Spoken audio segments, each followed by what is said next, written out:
উপপ্রধান হয়েও করছেন রাজমিস্ত্রির কাজ। পঞ্চায়েত প্রধান মানেই আমাদের সামনে ভেসে ওঠে এক কাল্পনিক ছবি। পেল্লাই বাড়ি হবে, বিলাসবহুল জীবনযাপন হবে, কিন্তু তা নয়। রাজমিস্ত্রির কাজ করে সংসার চালান গ্রাম পঞ্চায়েতের উপপ্রধান। শুনতে অবাক লাগলেও এটাই সত্যি। মালদহের হরিশ্চন্দ্রপুর 1 নম্বর ব্লকের মহেন্দ্রপুর গ্রাম পঞ্চায়েতের জোটের উপপ্রধান জুল মোহাম্মদ। তার নেই কোনো আড়ম্বর প্রাচুর্য। রোদে পুড়ে জলে ভিজে রাজমিস্ত্রির কাজ করে দিন শেষে 500 টাকা মজুরি পান। তা দিয়েই জোটে রুজি রুটি। স্থানীয় সূত্রে জানা গিয়েছে, উপপ্রধান জুল মোহাম্মদের বাড়ি হরিশ্চন্দ্রপুরের মহেন্দ্রপুর গ্রামে। তার 2 ছেলে ও 1 মেয়ে রয়েছে। কাঁচা বাড়িতে বসবাস করেন তিনি। উপপ্রধান হওয়ার আগে 5 বছর তৃণমূল পঞ্চায়েত সদস্য ছিলেন।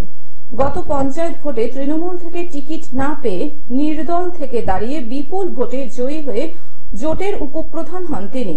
তবে উপপ্রধান হওয়ার পরেও তার জীবনযাত্রা পাল্টায়নি। প্রতিদিন সকালে সাইকেল নিয়ে এলাকায় ঘুরে ঘুরে মানুষের সমস্যার কথা শোনেন। এরপর রাজমিস্ত্রির কাজে যান। ও যে আমাদের সঙ্গে কাজ করছে, আমরা খুব আনন্দিত এবং অনেক দিন ধরে আমরা একসাথেই কাজ করি। ও নিজের হাতের কাজ ছাড়েনি। এখনো যখন কাজ করতে করতে পাবলিকের দরকার পড়ে, পাবলিক ডাক দিলেই চলে যায়, আর যখন কাজ হয়ে যায় আবার এসে কাজে লেগে যায়। ভালো ব্যবহার, অনেক সব সময় থাকে সঙ্গে। কাজ কোনো ভুল হলেও বাতিয়ে দেয় আমাদের সবকিছু। ও আমাদের মেন। এলাকার মানুষের পাশে কি রকম দাঁড়ান? মানুষের পাশে মানুষ যখন ডাকে তখন, রাত্রে, দিনে, সকালে, ভোরে, যে সময় ডাকে সে সময় মানুষ পায় ওকে খুঁজে। সরকারি সুবিধাকে কাজে লাগিয়ে বাঁকা পথে উপার্জনের লেশমাত্র নেই তার জীবনে। তিনি সাধারণ জীবনযাপন করতেই ভালোবাসেন।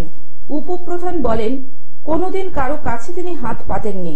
পরিশ্রম করে সংসার চালানোর মধ্যে আলাদা আনন্দ রয়েছে। খুব সৎ প্রকৃতির লোক, ন্যায্যবাদী, যা বলে মুখে বলে, মানে ভালো প্রকৃতির মানুষ। আমরা বিশেষ করে জোটের সরকার, বিশেষ করে জোটের আমরা কর্মীরা এই কাজে আমরা খুবই গর্বিত যে তিনি একদিকে রাজমিস্ত্রির কাজ করে জীবনযাপন করছেন, অন্যদিকে তিনি পঞ্চায়েতে ডাক করলে তিনি সেখানে গিয়েও আবার মিটিংয়ে গিয়ে নিজের কাজ সামলাচ্ছেন, দপ্তরের কাজ সামলাচ্ছেন। এটা আমরা গর্বিত। মিস্ত্রির কাজ করলেও কেউ আমাকে চোর বলতে পারবে না। তাই উপপ্রধান হলেও রাজমিস্ত্রির কাজ করতে তার কোনো লজ্জা নেই। আর এই উপপ্রধানের উদ্যোগকে সাধুবাদ জানাচ্ছেন গ্রামবাসীরা। মানে আমার পেশাই ছিল রাজমিস্ত্রি এবং জনসাধারণ আমাকে চাহিদা করে আমাকে ভোটে দাঁড়িয়েছিল। আমাকে পাস করিয়ে, নির্দল থেকে পাস করিয়ে আমাকে উপপ্রধান বানিয়েছে পঞ্চায়েতের সব মেম্বার। আপনি কোন গ্রাম পঞ্চায়েতের প্রধান এখন? আমি মহেন্দ্রপুর গ্রাম পঞ্চায়েতের। মালদা থেকে অভিষেক দাসের রিপোর্ট, গ্লোব নিউজ। এখন থেকে গ্লোব টিভি দেখুন আপনার স্মার্টফোনেও। গুগল প্লে স্টোর অথবা অ্যাপল স্টোর থেকে ডাউনলোড করুন গ্লোব টিভি লাইভ অ্যাপ। এছাড়াও জিও টিভি অ্যাপ থেকেও দেখুন গ্লোব টিভি লাইভ।